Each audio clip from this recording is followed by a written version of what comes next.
Vendredi 16 août 2024. Message hebdomadaire de Saint Joseph, transmis dans le centre marial d'Aurora, Paysandú, en Uruguay, à la voyante Sœur Lucia de Jésus. Que vos cœurs, fils, gardent toujours le lien avec Dieu et son dessein. Malgré tous les défis de ce temps, la plus grande épreuve de l'humanité ne sera pas les guerres, les conflits, les humiliations ou les déséquilibres de la nature. La plus grande épreuve de l'humanité sera de maintenir vivant votre lien avec Dieu, au-delà de tout ce qui se passe autour de vous et en vous-même. Sachez donc que la priorité de vos vies doit être le dialogue avec le Père, la prière sincère et l'unité avec le Créateur. Parce que de là naîtra la sagesse, de là naîtra la force d'âme, de là naîtra le silence et la parole juste que vous recherchez tant. De là naîtra le triomphe quand tout le monde voit l'échec. De là naîtra le pas christique quand tout le monde voit l'humiliation et le discrédit. De là naîtra l'amour quand tout le monde a de la rancœur. De là naîtra le pardon quand tout le monde voit la haine et la peur. Maintenez vos cœurs toujours unis à Dieu, en allumant chaque jour nouveau le lien unique que, en tant qu'humanité, vous avez la capacité de vivre. Si vous regardez seulement vers l'intérieur et placez votre conscience au centre de votre être pour parler à Dieu et écouter sa réponse, vous saurez, fils, où aller et comment traverser ces temps. Vous savez déjà que vous êtes sur le calvaire de ce monde, et sur le calvaire, vous pourrez confondre vos manteaux et vos cœurs si vous n'êtes pas unis à Dieu.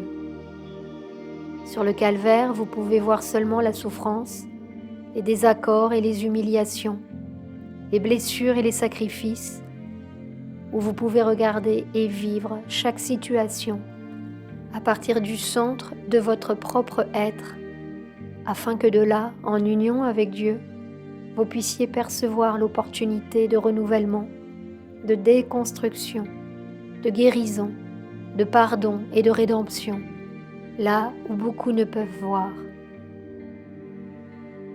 Je sais que face à tout ce que vous vivrez, beaucoup oublieront nos paroles, tout comme les apôtres, lorsqu'ils se trouvaient devant le calvaire, ont oublié tout ce que le Christ leur avait dit.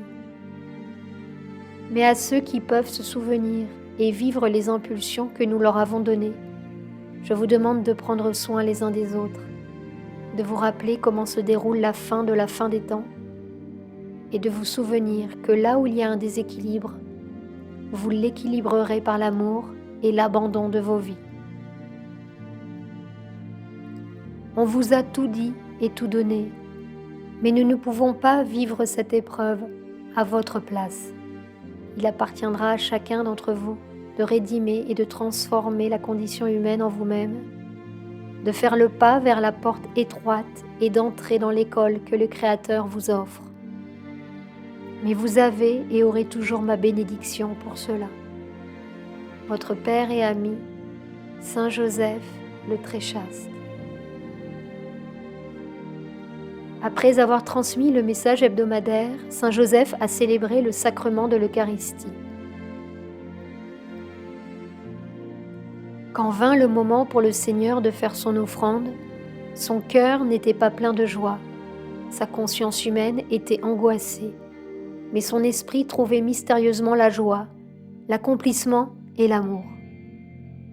Pour beaucoup, l'état humain et l'état spirituel sont confondus. Parfois, la conscience humaine trouve l'angoisse là où l'esprit trouve la joie et l'épanouissement. Parfois, la conscience humaine trouve la douleur là où l'esprit renouvelle l'amour de Dieu. C'est pourquoi le Seigneur, transcendant sa condition humaine, a embrassé ce que son esprit ressentait et de là s'est assis à la table avec ses apôtres, offrant le pain et le vin, offrant son corps et son sang comme l'unique agneau capable d'expier les péchés du monde. Assis à table avec les siens, le Seigneur prit le pain et s'unissant profondément à son esprit, l'éleva, et ressentant la même offrande que celle qu'il vivrait sur la croix, lorsqu'il serait élevé et crucifié. Il offrit son oui et le Père l'accepta, transformant cette offrande en l'offrande du blé, qui donna également le fruit de son existence pour être transubstantié par le Christ. Fusionnant l'esprit et la matière, transcendant la condition humaine et la condition des éléments, le Christ est devenu le pain qu'il a rompu et donné aux siens en disant « Prenez et mangez, car ceci est mon corps qui sera donné pour vous. » Nous te louons, Seigneur, et nous te bénissons. Nous te louons, Seigneur, et nous te bénissons. Nous te louons, Seigneur, et nous te bénissons. Amen. Tout au long de la scène, le Seigneur a contemplé ses compagnons et à travers eux chaque étape qu'il franchirait sur le calvaire. Le Christ savait comment chacun réagirait à ce qu'il allait vivre. Il a contemplé leur faiblesse, leur offrande, mais il a aussi contemplé la force qui émergerait dans leur cœur, même après qu'il les reniait. C'est pourquoi le Seigneur leur a pardonné avant même qu'ils n'aient commis le moindre péché. Son regard compatissant contemplait les fruits du don de soi de chaque apôtre, et il espérait seulement que ces mêmes apôtres s'en rendraient compte. Cet amour pour ses compagnons a fortifié le cœur du Seigneur pour qu'il puisse prendre le calice, et en contemplant chaque goutte de sang qui serait versée de son corps, renouveler son offrande. En élevant le calice, tout comme son corps serait élevé sur la croix, en versant le sang et l'eau sur tout le genre humain, sur toute la conscience planétaire, le Christ a renouvelé son oui et le Créateur l'a accepté en transformant le vin en son sang. Et aspirant ardemment à vivre en chaque être sur cette terre, aspirant ardemment à ce que le code génétique qu'il vivait et expérimentait dans chacune de ses cellules, qui était transformé par chaque oui que le Christ donnait. Il s'est placé à l'intérieur du vin transformé en sang et l'a offert à ses apôtres en disant « Prenez-en tous et buvez-en, car ceci est mon sang, le sang de l'alliance nouvelle et éternelle. Le sang qui sera versé pour vous pour la rémission de tous les péchés. Faites ceci en mémoire de moi jusqu'à mon retour dans le monde. » Nous te louons, Seigneur, et nous te bénissons. Nous te louons, Seigneur, et nous te bénissons. Nous te louons, Seigneur, et nous te bénissons. Amen. Comme cette nuit-là, à chaque nouvelle communion, le Christ contemple ses compagnons. Il sait déjà, Fils, ce que chacun d'entre vous va vivre. Il sait déjà comment vous répondrez à chaque épreuve et que parfois vous le renierez. Mais il attend de vous que vous fassiez confiance à son pardon, que vous reveniez à son cœur et que vous témoigniez qu'il habite en vous bien au-delà de toute misère et de toute condition humaine. C'est le moment et l'heure.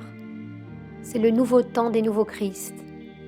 Et chacun d'entre vous qui communie au corps du Christ, qui boit de son sang et mange de son corps, est appelé à être comme lui sur le calvaire de ses temps.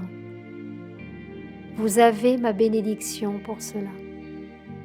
Annoncez la paix et le triomphe de votre Rédempteur dans vos vies et dans toute l'humanité. Et pour que cette Eucharistie se répande dans la conscience humaine, ravivant le lien entre les hommes et Dieu, entre leur cœur et le cœur du Créateur, réaffirmons chacun notre propre offrande, comme le Christ l'a fait en dialoguant avec Dieu, afin que sa volonté s'établisse dans vos vies et dans toutes les vies de ce monde. Prière du Notre Père. Même si vous n'en êtes pas digne, le Seigneur a déjà prononcé ces paroles. Sentez-vous sauvé. Je vous bénis, au nom du Père, du Fils et du Saint-Esprit. Amen.